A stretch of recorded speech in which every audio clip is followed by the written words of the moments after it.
Welcome all. कैसे हैं आप लोग? बढ़िया हैं? चलिए, बहुत बढ़िया बात है अगर आप लोग बढ़िया हैं। आज मैं आपको देने वाला हूं एक मास्टर स्ट्रोक। स्क्रीन पे क्या दिख रहा है सर? स्क्रीन पे एक्सरसाइज दिख रही है। कौन सी सर? जो बुक में है। अच्छा, हम इस एक्सरसाइज को सॉल्व करेंगे और इससे हमें क्या फ़ायदा होगा सर? इलास्टिसिटी ऑफ डिमांड के जितने पैटर्न के क्वेश्चन आ सकते हैं, I gonna cover everything so that you will do very well in your exams।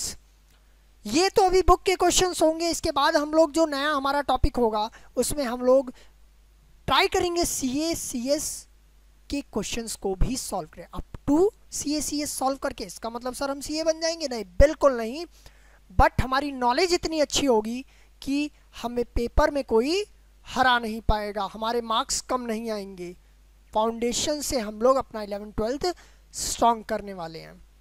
चलिए बच्चों, बढ़ते हैं हमारे इलास्टिसिटी ऑफ डिमांड के क्वेश्चन की साइड।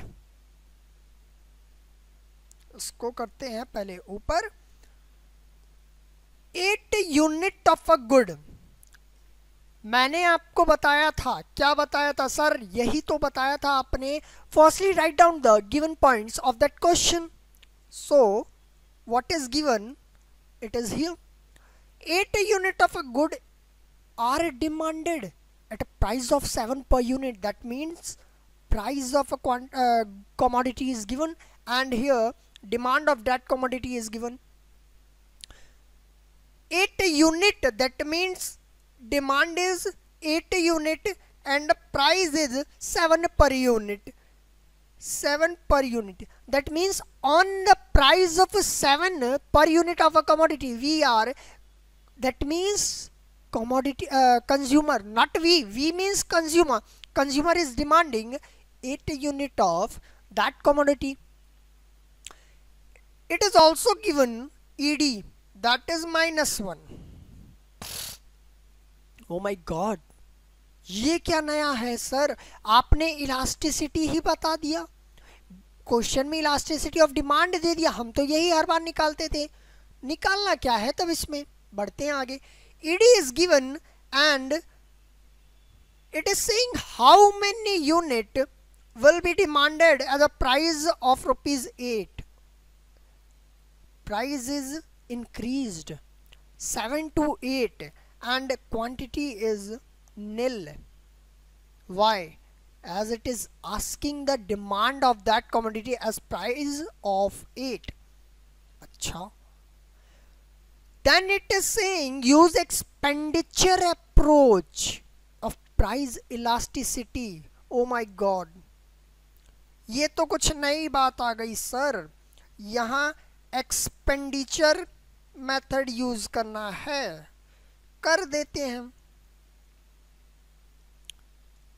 एक्सपेंडिचर मेथड कहता क्या है? अच्छा सर, जब ईडी इक्वल टू -1 है, दैट इज लेस देन 1। समझ गए बात? लेस देन 1 इज -1 और greater than 1। Sir it is less than 1, -1 है।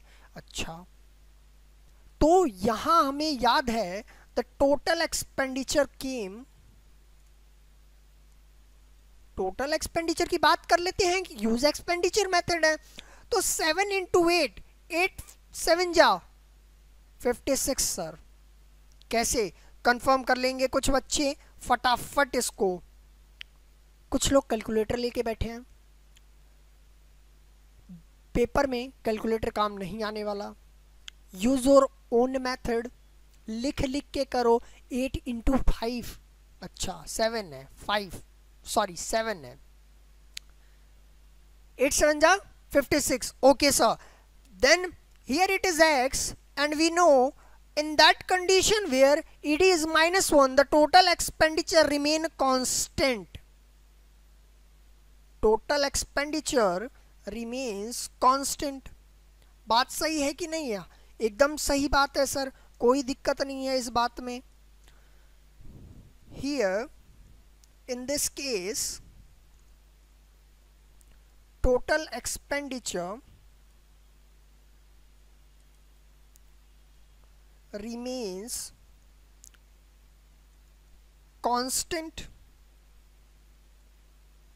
कोई दिक्कत इस बात में? नहीं सर, बिल्कुल भी कोई दिक्कत नहीं है, हम बात समझ गए। ठीक है, अगर आप बात समझ गए then tell me what is X. The quantity demanded came as the expenditure remain constant, then here it becomes 7. What comes? Answer is 7 per unit, 7 unit।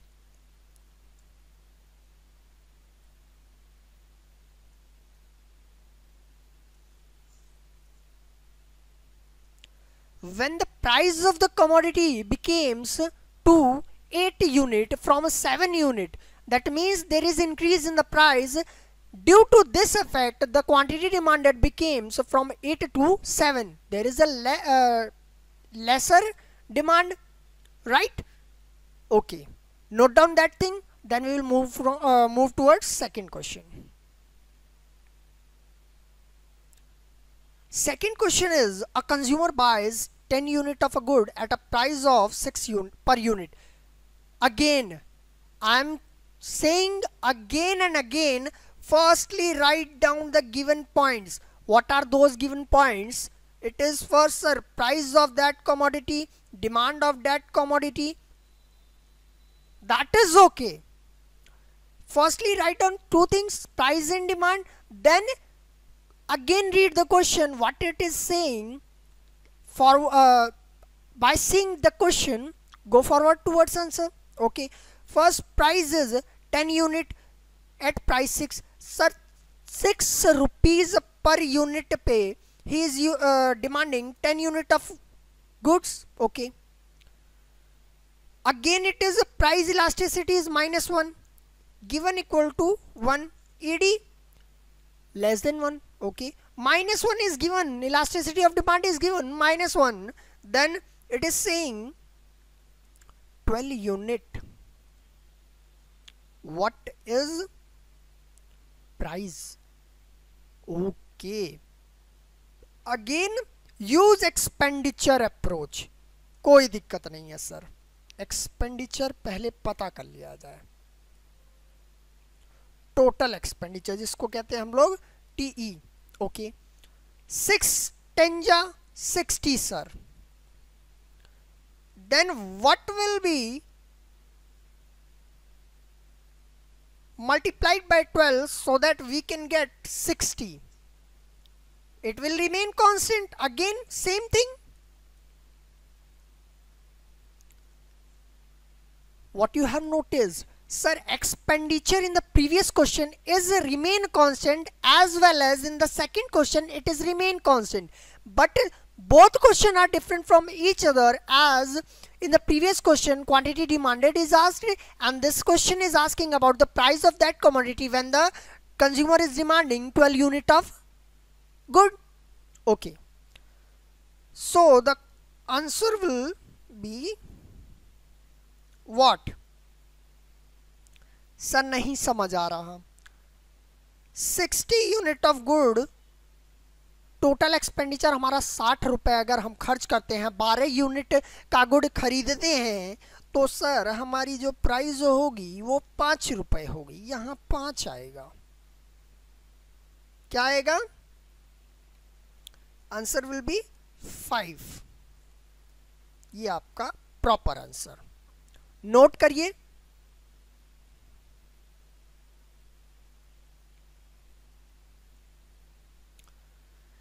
Third question, on the price of a good change to 11 per unit. Oh my god, ये क्या बता दिया sir, ये कुछ नया दिख रहा है, देखते हैं। The consumer demand fall from 11 to 7 unit. Price given है और क्या गिवन है? QD गिवन है, क्वांटिटी डिमांडेड गिवन है। यहाँ एक्सपेंडिचर अप्रोच आया है, टोटल एक्सपेंडिचर निकाला जाएगा अगेन, ठीक है। When the price of a good change to 11 per unit, पहले कुछ प्राइस रही होगी, अब 11 पर यूनिट हो गया है। पहले से ज्यादा हुआ है, पहले कम रहा होगा। फिर इसने बोला the consumer demand fall from 11 to 7 unit, 11 to 7 unit. पहले 11 यूनिट का सामान खरीदता था कंज्यूमर यूनिट, फिर 7 यूनिट खरीदने लग गया। दैट मीन सिंपली प्राइस बढ़ी है, उसने पहले ही बता दिया प्राइस बढ़ी है। उसने फिर कहा क्या, उसने कहा ईडी गिवन है -1। Again same thing.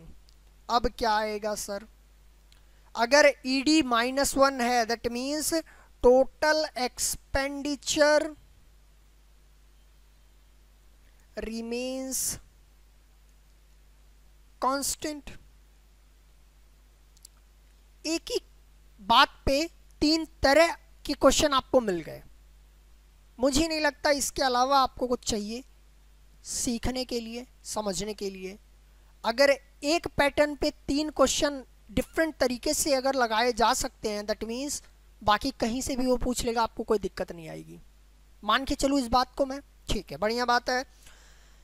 तो बताइए टोटल एक्सपेंडिचर कितना आया सर। पहले का तो 11 से x को इंटू करेंगे, वो तो हमें ऑलरेडी निकालना है, x क्या है, ठीक है। सेकंड में हम निकाल सकते हैं 11 7 जा 77, कोई दिक्कत नहीं आई सर। तो अगर ये 7 यहाँ होगा तो यहाँ 77 आ जाएगा। टोटल एक्सपेंडिचर रिमेन कांस्टेंट, ये तो कांस्टेंट कर दिया। अगर ये चीज आप 7 आपको नहीं समझ आया कैसे आया, कोई दिक्कत नहीं है हमको, हम ऐसे निकाल देंगे। ये समझ में आया, बोथ आर रिमेन कांस्टेंट, 77 77 रहने वाला है, यहां पहले ही मैंने बता दिया, क्वेश्चन ने बताया।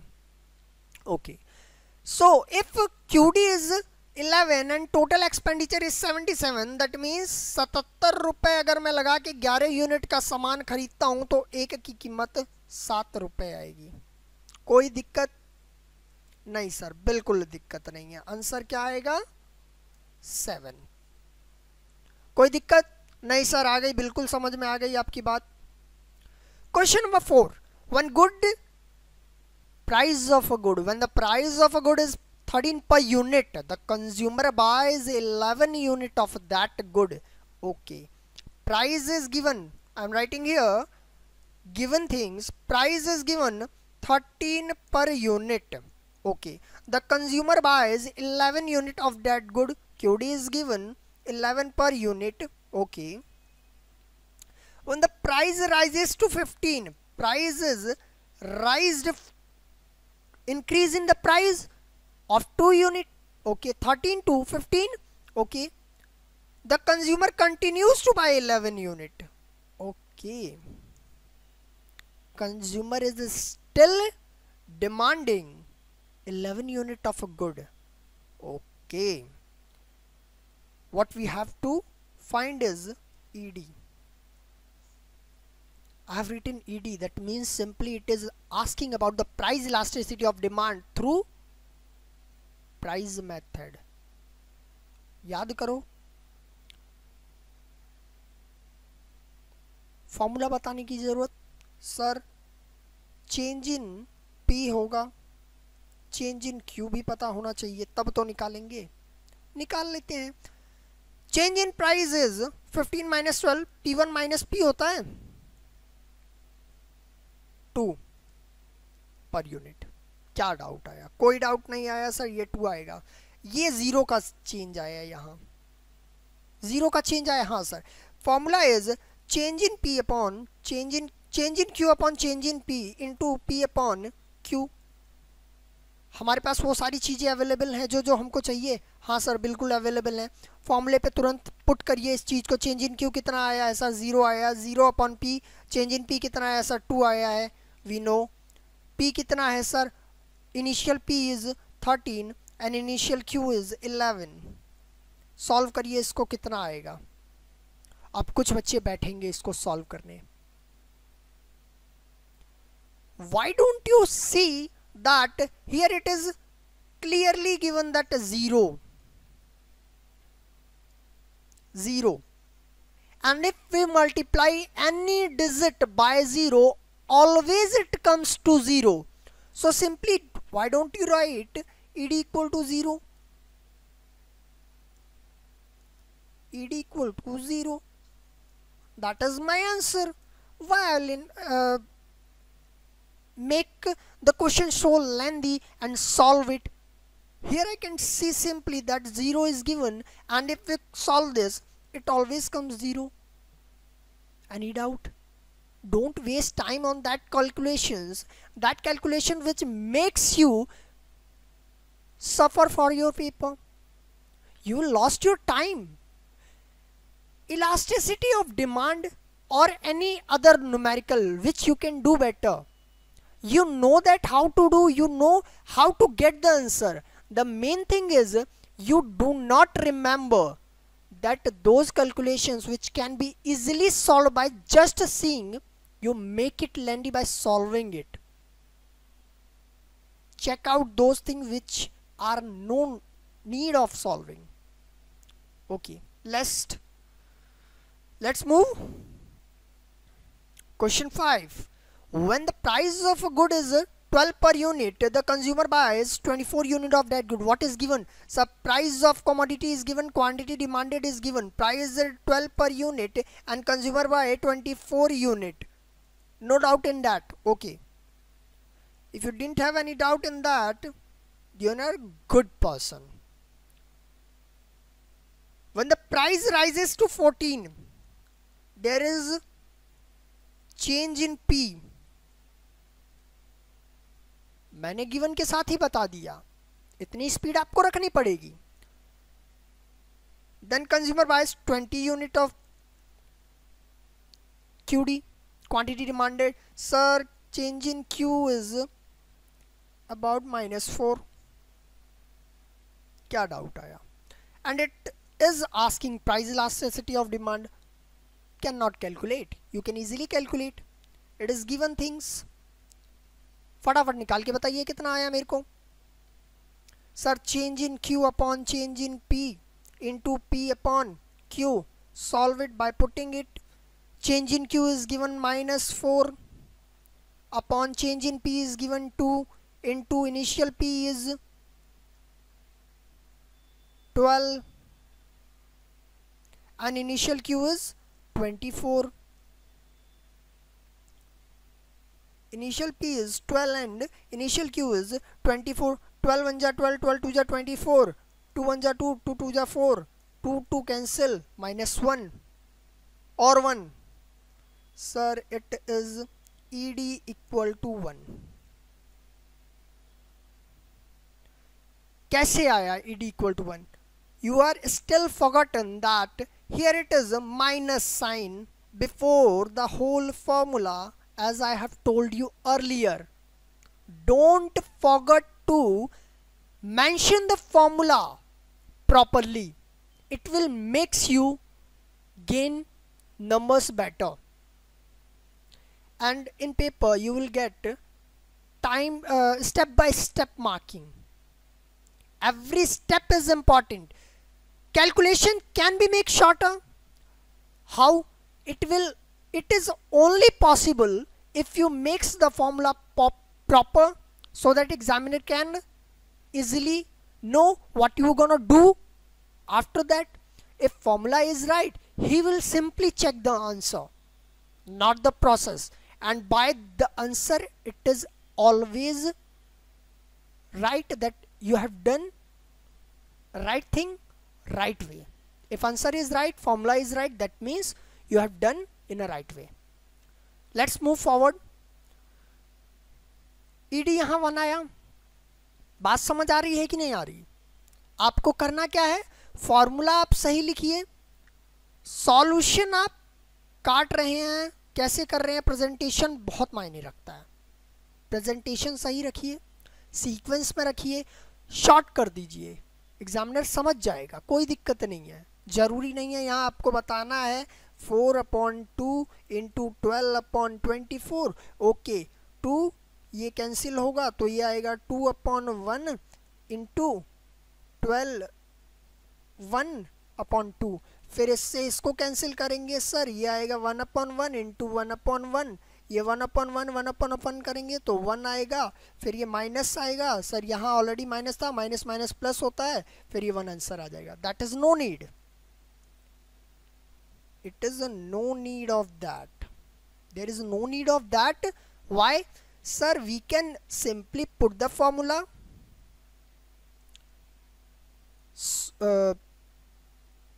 put digits what is given according to the formula, solve it directly and put the answer. Let's move forward. Question 6. Okay, मतलब ऐसे भी क्वेश्चन आ सकते हैं.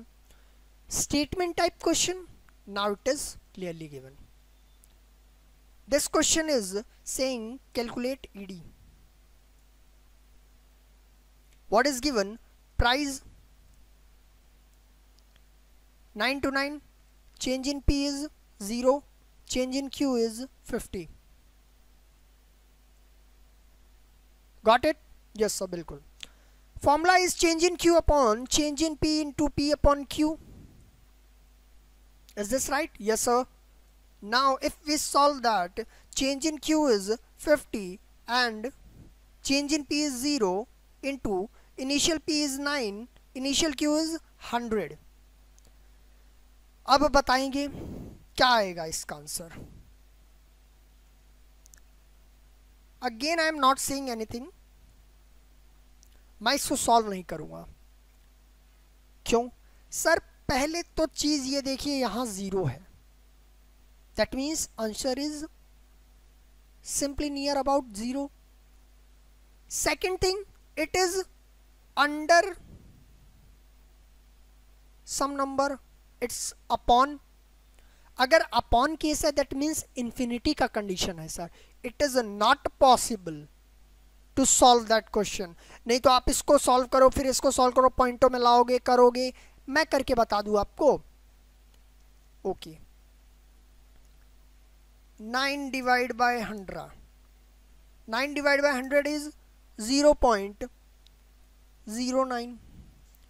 Then I gonna solve 50 upon 0. Error.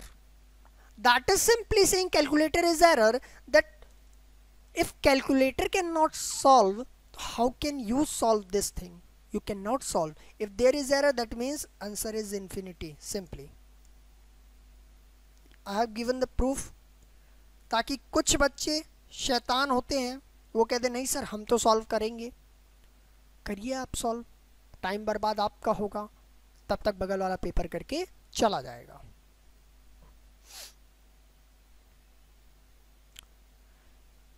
Frustrate होने की ज़रूरत नहीं है, लोड लेने की ज़रूरत नहीं है. 12th का एग्ज़ाम, चाहे आप टेस्ट लीजिए, एग्ज़ाम लीजिए, कुछ चीज़ें जो मैं इस क्वेश्चन को सॉल्व करने के बाद बताऊंगा. सारे क्वेश्चन हो जाएं उसके बाद बात करते हैं इसके बारे में जो इम्पॉर्टेंट है. चलिए बढ़ते हैं फिर नेक्स्ट क्वेश्चन की तरफ. A consumer buys 17 unit of a good at a price of 10 per unit. Price, quantity, 17 unit, 10 rupees. Okay. When the price falls to 8, the consumer buys 23 unit. That means increase हुआ है, decrease हुआ है. Following law of demand? Yes sir, बिल्कुल. Use expenditure approach, and what will you say about the price elasticity of the demand of that good? Okay, तो TE निकालना है. निकाल नहीं लोगे?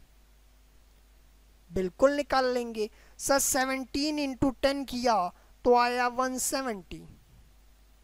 तो 23 इंटू 8 किया जाए 184.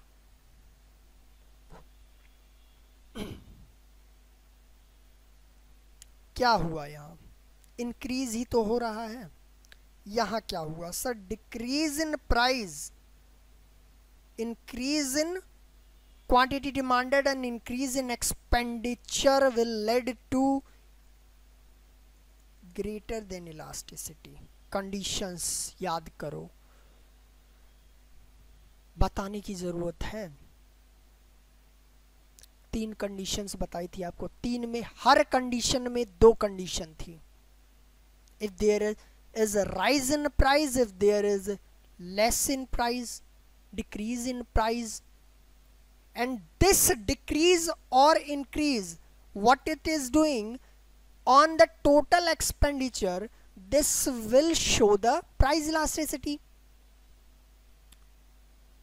So if there is a decrease in price due to which the total expenditure is increasing, that means price elasticity of demand is greater than 1. That is my answer. Show me through a diagram. That is x-axis, that is y-axis. I am saying at a price 10 to 8, here it is 10 and 170 184. Okay, कोई दिक्कत नहीं है। मैंने कहा आपको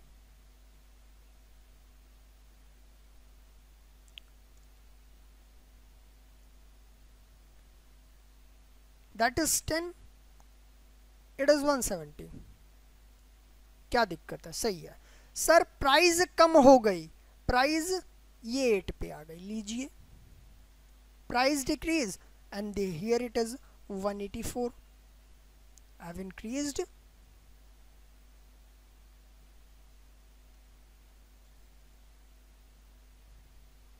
okay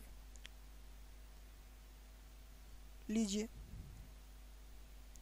क्या आया sir? Greater than 1 नहीं दिख रहा है आपको? प्राइस डिक्रीज हुई, क्वांटिटी डिमांडेड इंक्रीज हुई, due to which the total expenditure is increasing. That is main thing, what happens to total expenditure due to decrease in price. So if there is any increase in total expenditure due to decrease in the price and the quantity demanded of that commodity is increasing due to decrease in price, this will lead to ED greater than 1. ठीक है। Next question, a consumer buys 19 unit. Okay, that means price 11 per unit दिया है,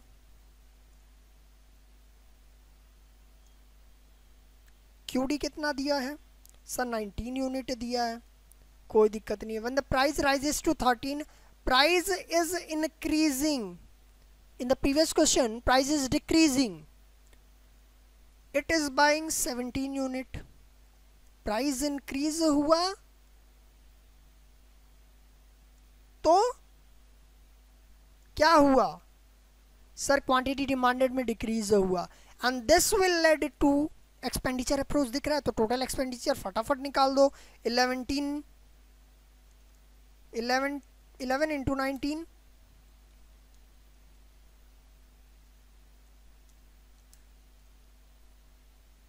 209, and 17 into 13, 221. Here it is rising.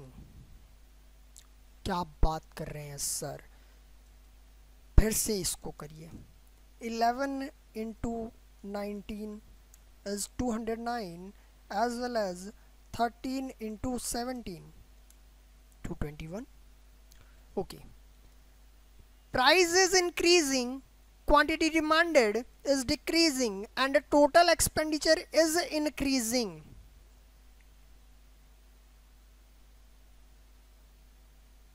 So what it will become here, ED will be less than 1. This is the case of elasticity is less than unitary elastic, as price of commodity is increasing and this is affecting the total expenditure as increasing. Same expect में दोनों चीजें बढ़ रही हैं। अगर price बढ़ी तो total expenditure भी बढ़ गया, तो हमारा वो जो कंडीशन होगा कैसा होगा, but there should be quantity demanded decreasing, only that condition will be less than unitary elastic condition. Moving towards next, read down question, also write down question as well as read it. A consumer buys 9 unit of a good. Okay, here quantity is given, that means price is also given. Unit is quantity. 9 unit of good is purchased at 11 rupees per unit, that is per unit sign. When the price falls to 9 per unit, the consumer buys 11 unit. यहां तक बात समझ आई? Again it is saying expenditure approach, total expenditure निकालो, 11 9 जा 99, 11 9 जा 99, constant है हमारा। अगर प्राइस इंक्रीज हो रहा है, प्राइस डिक्रीज हो रहा है सर, इंक्रीज कहाँ हो रहा है?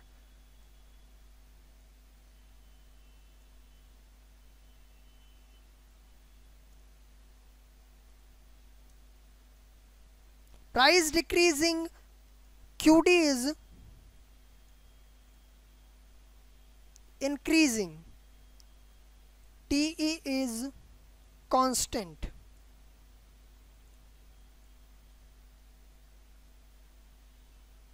तो ED कैसा होगा?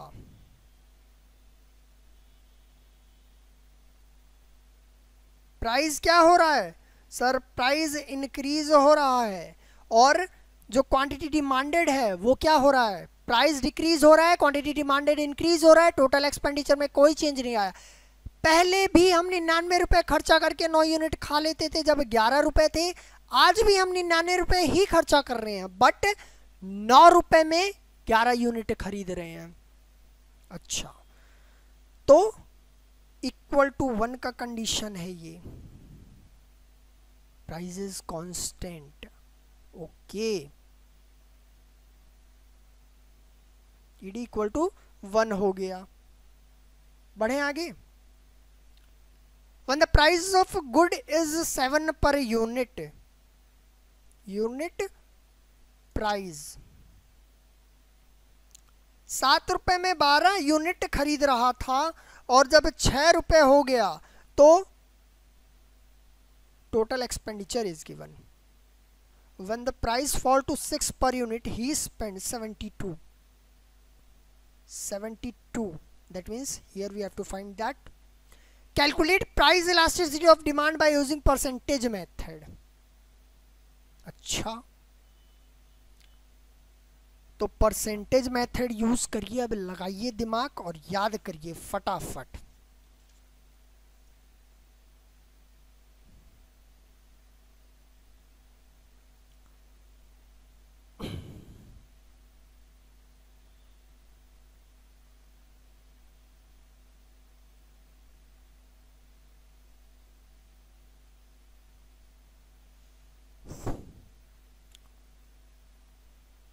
हम एक बात बताइए, छोड़िए उसको, कंफ्यूजन छोड़िए।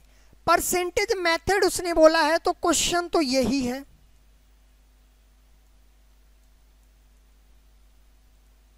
P upon Q। ये हमारा फॉर्मूला हो गया, ये लगना ही लगना है। इनिशियल प्राइस पता है, इनिशियल यूनिट पता है, नहीं निकल जाएगा सर। चेंज इन P निकालते हैं फटाफट। 6 - 7 है तो -1 आया ये तो। अच्छा, और चेंज इन Q निकालेंगे तो ये तो X है। तो अगर 72 रुपए खर्च करके आप ये पा जा रहे हैं तो 72 डिवाइड बाय X 6, 12 यूनिट नहीं पाएंगे आप। जब प्राइस 7 रुपए थी, 7 प्राइस पे 12 यूनिट कंज्यूम करता था, बट प्राइस जब 6 हो गई तब वो 72 रुपए खर्चा करता है। तो इसका मतलब तो यही हुआ सर, अब भी वो 12 यूनिट ही खरीद रहा है। There is no change in unit of that commodity. And निकाला कैसे? 72 divide by 6, that is total unit he is consuming. So change in Q is 0 and change in P is -1 into P is 7 and Q is 12. क्या ये question आपसे solve हो पाएगा? बताओ, क्या ये क्वेश्चन सॉल्व हो पाएगा? सर 0 दिख रहा है, मेंशन कर दिया आपने, 0 दिख रहा है, तो ED इज इक्वल टू 0। क्या ही सॉल्व करें इसको, हम होशियार हो चुके हैं, हम निकाल सकते हैं। चलिए बढ़िया बात है, नेक्स्ट क्वेश्चन की तरफ बढ़ा जाए। A consumer buys 10 unit of good at price 9, price is 9, quantity demanded is 10 unit, at price 10 he buys 9 unit. Use expenditure approach, comment on the likely shape of demand curve on the basis of measure of elasticity. Total expenditure निकालिए फटाफट। 10 9 जा 90, 10 9 जा 90। क्या changes हैं उनको mention करिए फटाफट। तो सर प्राइस में इंक्रीज हुआ है, क्वांटिटी डिमांडेड में इंक्रीज नहीं हुआ है। प्राइस में इंक्रीज होने की वजह से क्वांटिटी डिमांडेड को कम कर दिया गया and TE remains constant, again constant.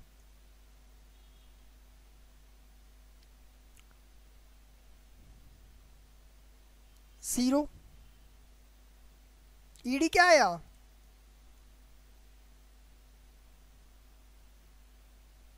नहीं सर, 0 क्यों आएगा? आप बताओ।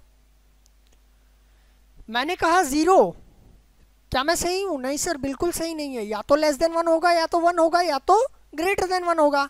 And here it is T remains constant, that is simply means increase in price, decrease in quantity demanded will lead to total expenditure remain constant। Sir 1 की condition है ये, क्या दिक्कत आई? इसका आप डायग्राम बनाएंगे? बना नहीं सकते हो सर, ये ऐसे बन जाएगा। यहाँ 10 था तब 9 यूनिट ये लेते थे, मान लो ये 9 था, 9 से 10 यूनिट लेते थे, कम हो गया, ये बढ़ गया तो बन नहीं जाएगा, बढ़ जाएगा। चलिए, a consumer buys 20 unit of a good at a price 5, price is 5 per unit, quantity is 20, he incurs an expenditure of 20, 120 का एक्सपेंडिचर करता है व्हेन ही बाइज 24 यूनिट। अच्छा, the expenditure is given of 120 unit. 24 unit के लिए 120 रुपए खर्च कर रहा है अगर, तो what is the price sir? Sir price will be 120 divide by 24,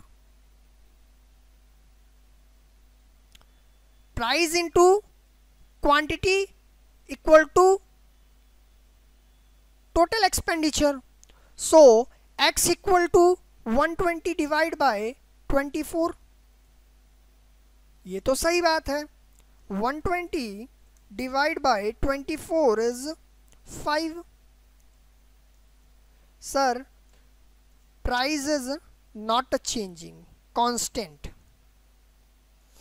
but quantity demanded is increase and total expenditure is increasing.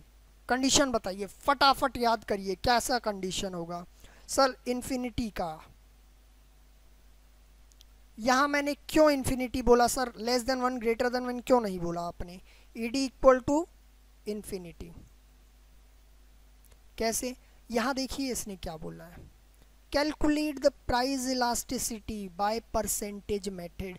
It is not saying that use expenditure method. When it is saying about expenditure method, I use expenditure method, आप इस तरह से करिए तब वो use होता। ED equal to क्या आएगा, यहाँ एक्सपेंडिचर मेथड को भूल जाइए आप, यहाँ सिर्फ प्राइस क्वांटिटी की बात करेंगे अगर, तो कैसा आया? ये आपने डायरेक्ट इन्फिनिटी कैसे बता दिया ये भी बताइए। चेंज इन पी निकालिए फटाफट, क्या आएगा? मैंने यहीं से सॉल्व कर दिया इसको। चेंज इन पी क्या आया? 0 आया सर। ईडी क्या आएगा? चलिए आपको डायरेक्ट बताता हूं कैसे मैंने सॉल्व किया। मैंने आपसे कहा चेंज इन पी निकालिए, 0 आएगा सर। चेंज इन क्यू निकालिए, 4 आएगा sir. Change in Q upon change in P into P upon Q, ये सिंपल सा फॉर्मूला होता है। इसको कहिए तो मैं बड़ा बड़ा लिख दूं, ये लीजिए मैं बड़ा बड़ा इसको लिख दे रहा हूं। Change in Q upon change in P into P upon Q. कुछ बच्चे अब यहाँ लिखेंगे इक्वल टू में, चेंज इन क्यू 4 आएगा, चेंज इन पी 0 आएगा सर। यहाँ इंटू पी कितना है? 5 है, और क्यू कितना है सर? 20 है। मैंने ये चीज़ यहीं देख लिया, ये 0 है जो नीचे जा रहा है और ये 4 है ऊपर है, तो कैसा कंडीशन बनेगा? ऑलवेज इन्फिनिटी का कंडीशन बनेगा, कोई बताने की जरूरत पड़ती नहीं पड़ती सर, हम ये सॉल्व कर सकते हैं। Question number 13, a consumer bias 10 unit, price 10 है, 10 यूनिट खरीद रहा है QD, price he incurs an expenditure 200 on 20 unit. कितना? 200 रुपये खर्चा करता है, तब भी वो 10 ही रुपये तो कमा रहा है।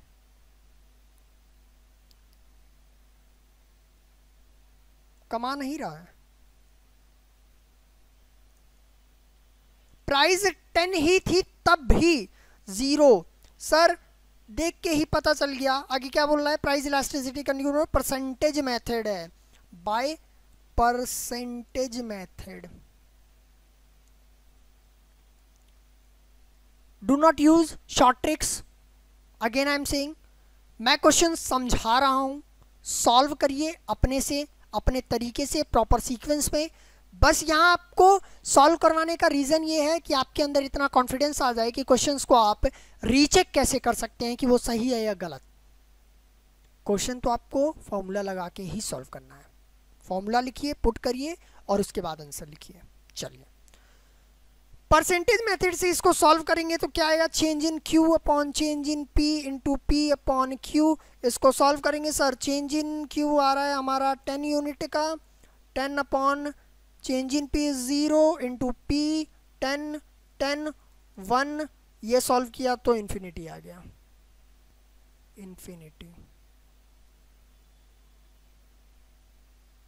बढ़े आगे? बिल्कुल। A consumer buys 14 unit of a good at a price 8 per unit. Price is given 8, quantity is given 14. 7 at price 7 per unit. 7. He spent 98. Total expenditure is 98. तो 18 को 8 को 14 से इंटू करो, 14 8 जा 112 sir. And if we check total expenditure in 98 and quantity demanded, we have to find, divide by 7 कर दो, 14 7 जा 98. It is new.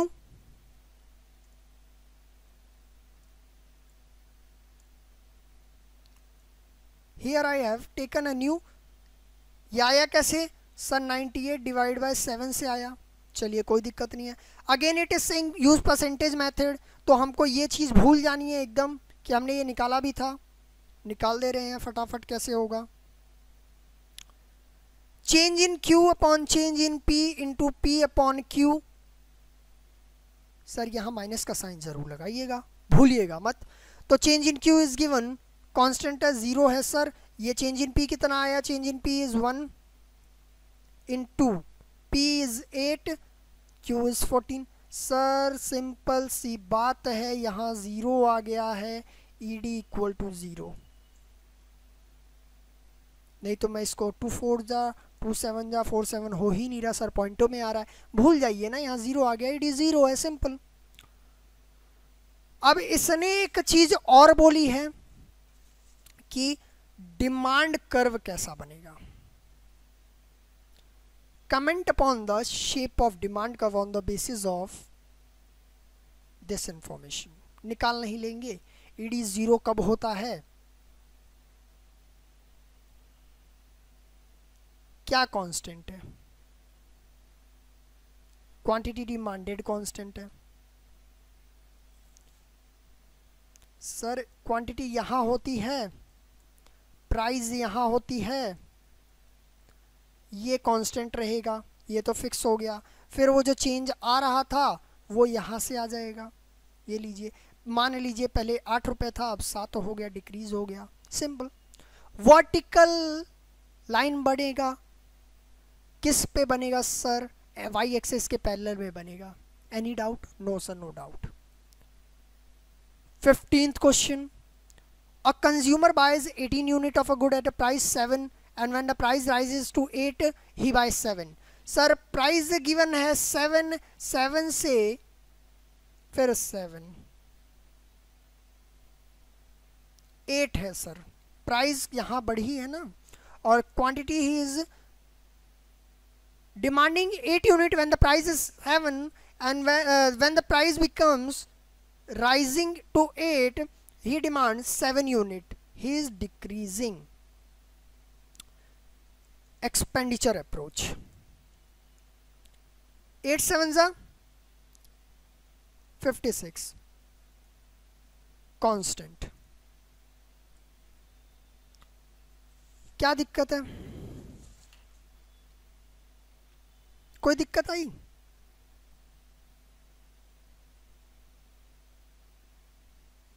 As TE is constant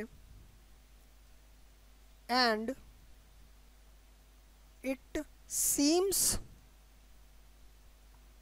the condition of the condition लिख दो, the condition कैसी condition बनी है वो बताइए आप। Price increasing, QD decreasing, TE constant 0। सो याद आ रहा है कुछ? हाँ सर आ रहा है। सो ED इक्वल टू 1। कितना टाइम लगा हमको सॉल्व करने में क्वेश्चन? बहुत ही कम टाइम लगा। यहां तो बात हो गई, क्वेश्चंस खत्म। आज का लेक्चर यहीं खत्म करेंगे, बट जाने से पहले कुछ छोटी बात। पेपर जब आप करेंगे कभी भी mention given things, after that write down formula, solve it separately, give answer like ED equal to 1. I have taken answer. Okay. If there is any explanation, give explanation about that separately. About solution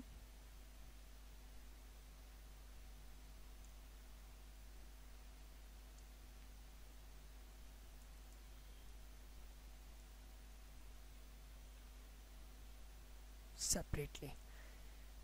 एक paper देने का तरीका बता दिया मैंने, एक given है formula, solution, solving, explanation of that, फिर आंसर, देन एक्सप्लेनेशन। ये 5 चीजें अगर आप एक सीक्वेंस में करते हैं बढ़िया तरीके से, आपका प्रेजेंटेशन अच्छा होगा, आंसर सही आएगा, आपको भी कहीं कंफ्यूजन नहीं होगा, और कहीं कंफ्यूजन नहीं होगा that will lead to the right answer and it will make you do better in exams. Thank you so much. आज का लेक्चर यहीं ख़त्म करते हैं, मिलते हैं हमारे नेक्स्ट लेक्चर में कुछ और भी बढ़िया क्वेश्चंस के साथ में, क्योंकि क्वेश्चंस बहुत ज़्यादा हैं, टाइम कम होगा हमारे पास, क्योंकि मैं चाहता हूँ आपका जो माइंड लेवल है वो इतने हाई तक के क्वेश्चंस सॉल्व कर सके, ताकि आपको पेपर में अगर छोटे क्वेश्चंस आए आपको ये ना लगे कि ये मैंने पैटर्न पढ़ा नहीं है। We gonna solve every pattern. Thank you so much, मिलते हैं हमारे नेक्स्ट लेक्चर में।